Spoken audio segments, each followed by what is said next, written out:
Adopted son si Andrew. Ewan ko ba, ever since yan. Ever since, kasi siguro parang, ay babae, love you, Ning! Love you!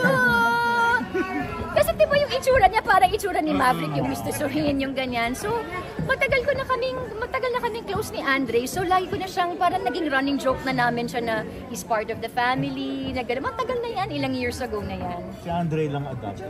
Si Andre. Kasi yung kapatid, nalilingkay. Hindi ka pa nami-meet yung kapatid niya. Hindi ka pa nami-meet. Si Andre lang. Hindi ka magkasama kayo syempre sa... Ayun, tsaka even before nagkasama kami sa show, basta adopted sana yung tawag namin sa kanya. Wala namang problema sa akin, the more the merrier. Why not? Kasi gusto ko talaga ng big family. Wala nga nag-unfollow sa'yo. Para matapos na lang kami sa kanina. Namit bang ba si Kylie before? Na ano? Kambal ko Ano ba? Magkakilala naman kami. Of course, we've worked together. Pero, naging sila niyan. Parang ayoko na lang magsalita. Kasi ito na nga, pag magsasalita na naman ako, sasabihin na naman nila, ayoko na lang magsalita. Kasi mamasamain na naman ng mga ibang. Kahit na sabihin mong, I wish her well, kahit may sasabihin akong maganda, sasabihin nila plastic. So better not to say anything na lang. Pero willing to work with her? Why not? Why not? Basta gusto ko lang naman ng chill. Ayoko na naman stress at pressure. I just want to be chill. Anong gusto mong next project? Gusto mo naman kontrabida naman? Or ano ba? Parang iniisip ko nga, pero parang doon sa ginagawa nila Ate Pinky, parang nahihirapan ako. So, hindi ako sure. Ano na Bahala ang na. next Lego project?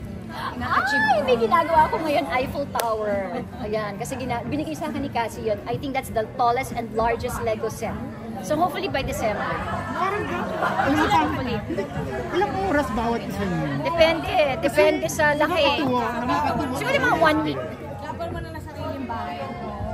Parang nga sabi na nga ni Cassie, sabi niya, Ma'am, can you please stop building? Baka mamaya hindi ko na ikaw makita, puro Lego na daw. Sabi ko, ayan.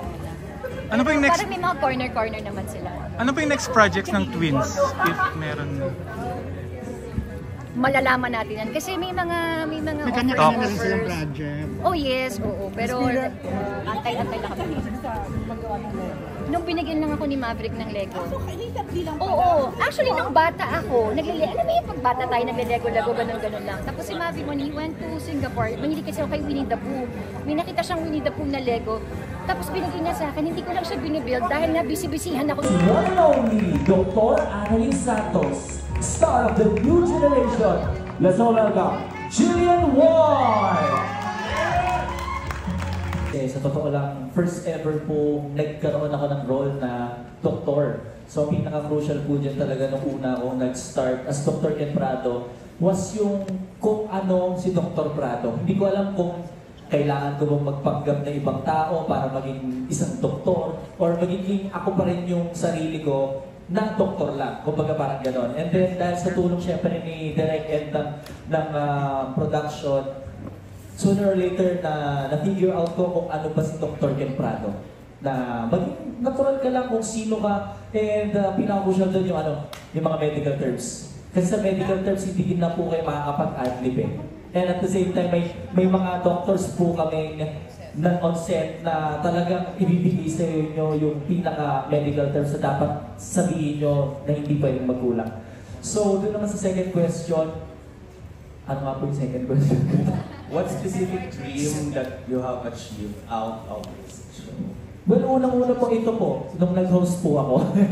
First ever ko pong mag-host ngayon. And dun sa character ko naman po, mas naging vulnerable kahit papano dahil knowing na ang mga kasama po namin sa Abot Kamay, mga big stars po talaga, Miss Nina, Mr. Mina, Sir Richard, Sir Chucky na sobrang taga ng artista, yan. Hindi ka start pero hindi ko po na-feel na sila mataas sila. Lahat po sila talaga ginaguide ka, andyan sila for you para mas matutunan mo kung paano yung magiging atake mo. And sobrang nagpapasalamat po ako sa kanila dahil hindi nila pinabayaan yung mga bagong artist na kagaya namin. And syempre, kina Direct and sa production, syempre sa mga writers, yan maraming salamat. Yan lang pa. And ayun, ako naman, of course, sobrang na-pressure ako. Actually, hanggang ngayon, nag-pressure ko rin ako pag nasa taping kasi ay nahihiya din po ako magkamali. Kasi time is precious and 6 times a week kami na umi-ere. And ayun, parang tight kami sa time, gano'n sa taping. So, isa yun sa mga lagi kong sinisikap sa sarili ko na dapat gagalingan ko para makasave ng time. And as someone is bago lang sa industriya and first ever project ko, ayun po, iba yung pressure, iba yung nararamdaman ko lagi pag nasa taping na.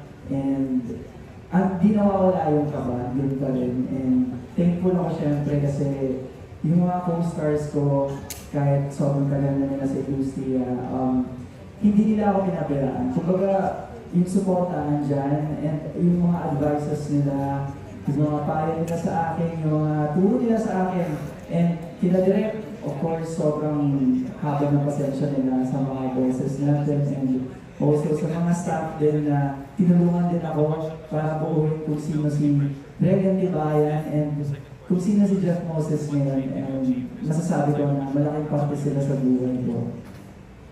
And so second question ba na ako nga? Ano po, siguro, of course, alam naman ng karamihan na ako ay taga-probinsya, I'm from Negros Occidental.